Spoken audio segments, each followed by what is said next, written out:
Hey you guys, so Big Brother Over the Top, it's been crazy and it's been awesome and amazing and I love it so much. I love this format. I love it. The nonstop feeds is amazing. It's like crack for a Big Brother feeds addict and it's awesome.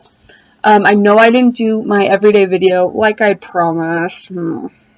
But it's just so hard to stop watching because there's so much going on and it's 24 hours and they have the episodes inside the feeds. So if you miss it, then you miss an episode. Sure, you can go update on, Hamster Watch, or you can go update on Jokers, but it's just not the same. So, first things first, the HOH ceremony that I was talking about last time, it ended the next day. Monte, he got HOH. Well, he was handed HOH, which was really kind of depressing because I didn't really want him to win. But his target is Jason, which, CBS kind of did Jason dirty by putting him as the only vet in the house, because that makes him an automatic target and they're automatically going to go after him, which is exactly what's happening. So they did him pretty dirty by doing that, but I mean, it's not like Jason's helping his case in any way. He's playing the exact same. I never want to see another Big Brother 17 player ever again because they play the exact same way that they did on their season. Jason has not changed his game up in any kind of way. He is sitting in the smoking corner the entire time, gossiping, being the funny guy. The only thing that he's changing about is that he's constantly talking about Big Brother 17. And he needs to stop. I can't. It's really cool seeing him back. I know he was super excited. I was super excited because he's such a big fan.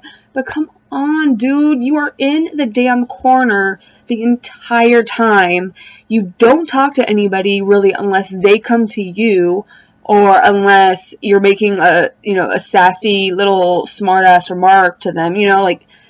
He's just not playing any different than he was. He's pulling a James, not changing up his game whatsoever, and it's just so frustrating. And that's going to be his problem again. But yeah, so Monte, he's got HOH. He's definitely going to be going after Jason. That's his target. He's really annoying because he walks around with the damn HOH key all the time. He locks it. Like yesterday, Danielle, she was using the HOH bathroom real quick, and Monte legitimately would not leave until she was done and left. He just does stuff like that. Walks around with the key. He, reminds everybody that he is, that he took one for the team, that he's in a really difficult position. Bitch, you asked to be HOH. You told Whitney to give Alex the bug or whatever it was, and you wanted to be HOH so you could go after Jason. What the fuck? Come on, guy. Stop it. I hate it when they do this, when they ask for something and then they go and make it seem like, oh, I'm taking one for the team. Oh my god, I'm doing this big favor for you guys. I hate that. It's so annoying. And that's what he keeps doing. But, yeah, so anyways, he's going after, why did it just get dark? Whatever, it looks kind of cool. Anyways, he's going after Jason, and he was thinking about putting Chrissy up, but as of now, it kind of sounds like he's going to be putting Danielle up. Danielle, she's pulling a Z, and she's being stupid, which really sucks, because I had really, really high hopes for her, too. Her and Shane have gotten together. They're in a little pre-showmance. They're flirting. They're talking. They're cuddling a little bit. I don't know if they've kissed. I don't know if they've done anything. But what I do know is that all of the girls hate her because she's excluding herself, and they're jealous bitches, of course, obviously. She's got a fat ass, and she's got really pretty skin. She's got a natural highlight and beautiful hair. I can't even handle her. I'd be jealous too, to be quite honest. But at the same time, Danielle, you're not helping your case by excluding yourself. All she does is hang out with the dudes or hang out with Shane. She doesn't really hang out with the girls too often. She kind of did yesterday, but it hasn't really been. It is what it is, But she's not helping her cause either. And so Monte, I think as of now, he's going to be putting Jason and Danielle up. Tonight is the final safety ceremony. Yesterday was the first one. How that works is this, if you guys don't get it. The safety ceremony is basically just a long, drawn-out process. So yesterday, Monte, he had to pick 5 people to be safe. And in the HOH room now, there's these buttons with the people, like, with the house guest's face on it. So, Big Brother, every once in a while, like, they locked him in the HOH room. The other people, like, the other house guests, they had these, like, crazy little buzzer necklaces on their neck. Like, they had to go put one in. They were in the storage room. So, Monte, locked in the HOH room, Big Brother would be like, Monte, or HOH, pick your next, choose your next safe house guest, or whatever it was, I can't remember. And so he would pick a house guest's face. The first one he picked was Neely. So, he picked her, and her buzzer went off, and it started flashing green, and it was vibrating. And until the 5th person was called, that's, it lasted for about, 15 minutes, but it was... Big Brother had told them, be ready. It's like a 30-minute process. It really only lasted like 15, whatever. So the people that he picked to be safe were Neely, Shane, Morgan, Whitney, and Cornbread. Those 5. And then today he's going to be picking the next 5. And the next 5, there's going to be 2 people remaining who are not picked to be safe. And those 2 people are going to be on the block. It's most likely going to be Jason and Danielle. And tomorrow night, or tomorrow at like around 3, is the veto ceremony. The veto competition. Jason's only option is to win veto. He has to win veto or he's fucked. Just saying. America is going to be able to choose another nomination. Everywhere, all over feeds and all over forums, everybody's like, pick Cornbread, pick Cornbread. I don't really think that makes any sense. Cornbread is with everybody. The only reason why that would make sense is because he doesn't look too fit, and he's probably not going to do well if the veto is a physical competition. But at the same time, it's kind of like Cornbread is with all of the other, like the big, I like to call them the Southerns, but I think that their little name is the Plastics. I think it would be smarter for America to choose one of the sisters instead of Cornbread. Because if Jason doesn't win the power of veto, then Jason can maybe work that angle. Oh, like this, Morgan is a sister. She's a pair. However, it could backfire like it did in Big Brother 17 with, everybody thinking, oh, let's weaponize them. And, keep them for numbers. Whatever. I don't know. All I know is that, granted, Jason is a threat because he has his fan base, but at the same time, Monte doesn't realize that once Jason is gone, Monte is going to be the target, the big target. He's taking away a big target, and he's going to make himself the biggest target in the house once Jason is gone. Not to mention the fact that Jason's little fan base is probably going to be pissed. I'm sure Dave's fan base is going to be pissed. And, they're going to vote against Monte. And I just don't really see... I understand that Jason is a vet and that's a huge issue. But Monte should be like, look. No, Jason should be like, look, let's work together. We need each other. And I can help you, my fans can help you, and it could be a good thing for both of us. So let's work together and let's do it. But he isn't thinking with his head this time, like he did last time. He isn't thinking, and that's going to be his big problem. And it really sucks because I was super pumped to see him come back, but it is what it is. I'm sure CBS and production are going to find a way to save him somehow, when in reality, he should be the one finding the way to save himself. He's a damn vet. These Big Brother 17 casts, they come back and they're fucking sucking. And they're playing exactly like they did before, and it's really annoying. But anyways, if you haven't gone and started watching it, you need to. It's awesome. So go watch it. Tell me what you guys think. If you haven't been watching it, tell me if you guys like the setup and all of that. I love it. I think it's amazing. I really, really like it. I hope they do this again. I think it's great. I love it. I would pay for this. I would pay to watch it. For sure. And I've never said that about any, like, the cast is 1,000 times better than Big Brother 16 through 18, in my opinion. They are really wanting to play. They are full on. I don't like Whitney. I don't like her at all. I want her to go home. She's annoying. I'm not a fan of hers. She is just pretty catty to me, but I do respect the fact that they are really trying to play, and I love that about this cast. So, I think it's going to be a great season. If you haven't gone and watched it, hurry up and go. If you have, tell me what you guys think, and I will see you guys tomorrow or Monday. No, tomorrow is Monday. Tomorrow or Tuesday, depending on, what goes on in the house and all of that. So, yeah.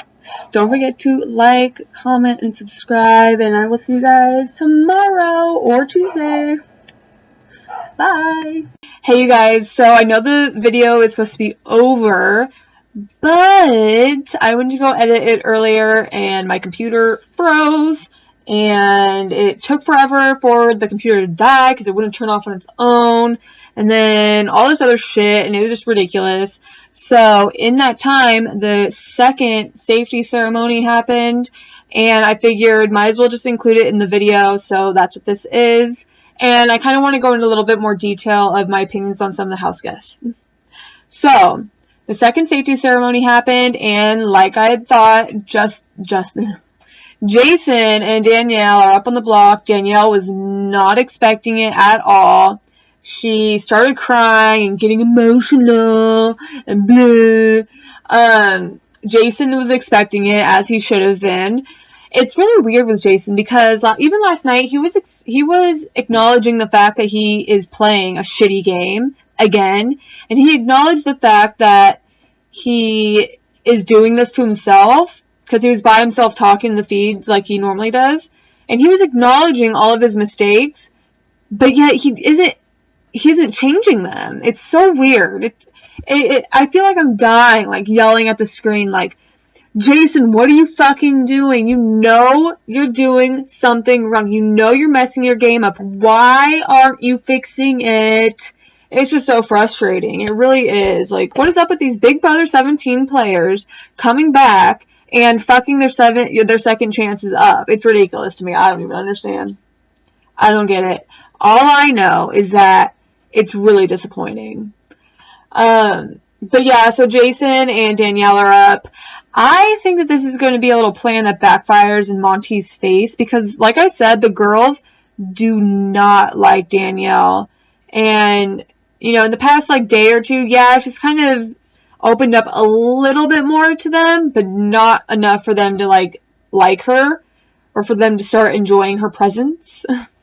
And for some weird reason, Monte has a weird, vendetta against her.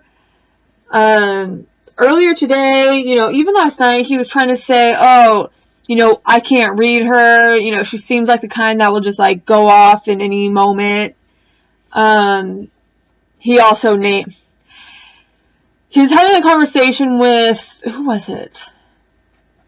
I can't remember who he's talking to, but in the conversation, he was talking about how he thinks that Danielle, Neely, and a little bit of Justin, but not really. He thinks that those three are really capable of being unpredictable and, just lose their mind at any second. I don't fucking know what I don't know where he got that idea because all three of them have been nothing but cool and chill.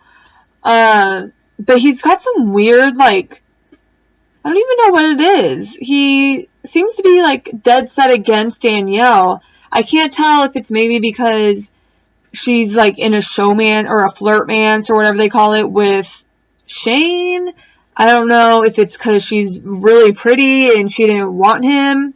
She wants nothing to do with his whack ass. I don't know what it is. What I do know is that she's up on the block. So, he obviously must feel some type of way because she hasn't done anything to him. She literally just hangs out with Shane and sometimes Jason. But Monte's also trying to say that he put her on the block to test Shane's loyalty.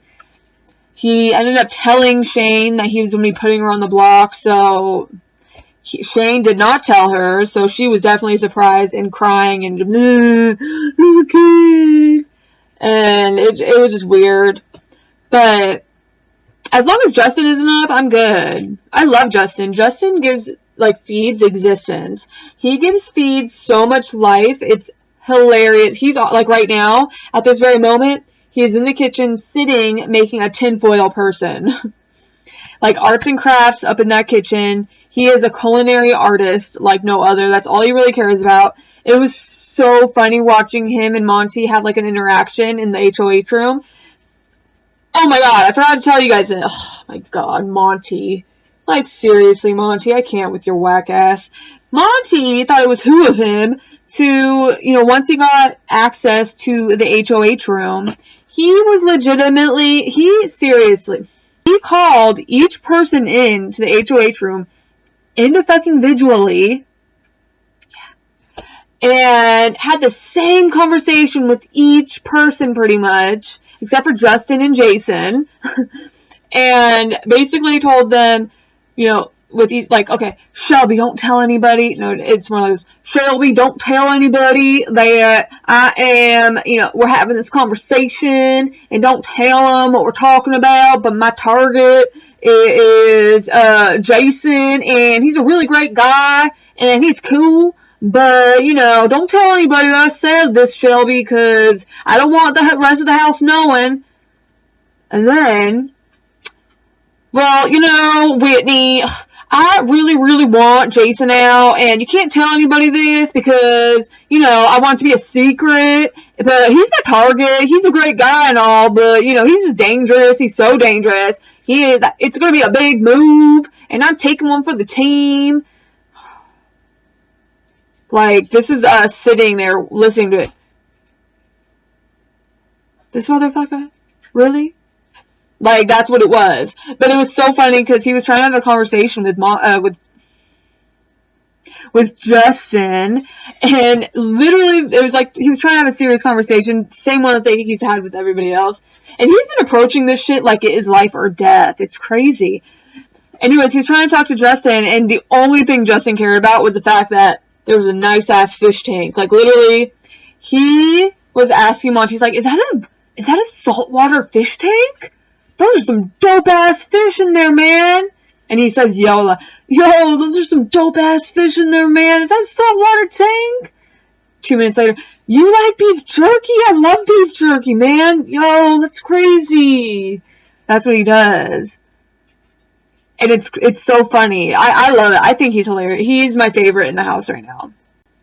But I can't really get a read on Shelby. Shelby's kind of going between both alliances, and she started off as like a little spy for Jason's little alliance, but I don't know, because we haven't seen CBS, what the fuck, we haven't seen the live diary room that we were promised yet. So we don't know exactly what's like legitimately going on in their heads unless they talk to feeds when they're by themselves, but I don't know. Shelby was going back and forth. I don't know if she's still part of that shit now, but we will see. But yeah, so tomorrow is the veto competition and ceremony, and I will make a video about that. Don't forget to like and subscribe, and I'll see you guys later.